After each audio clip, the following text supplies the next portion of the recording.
we're running into the situation at 32 years old. His time may have passed him. He's not old in terms of fighting, but with 8 years of octagon time, he's 9 years in the UFC in total. But there's that one stretch where he was out, he was back in. So it's really only about 8 years. He's just not been able to keep up with the changes in the division. You're looking at a guy who had 4 fights with Figueiredo, and that is just so hard. It is probably in 4 fights, how many years of his career are we looking at there? That could be 2 years of his stretch, was just focusing on one guy. And then he found success, got the belt, but then we run into the problems. The sport's evolving, the young guys are coming in, the challenges are getting greater, and he's having to keep up with them. Now, if you look at him on Saturday night, the skill is still there, but you can see the mileage. The physicality is not the same. The mileage is adding up.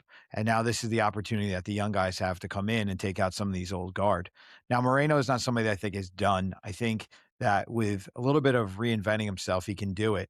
But how is he going to reinvent himself? He really has to invest in strength and conditioning to a different level. If you look at his body compared to the rest of the guys, the physicality is just not there.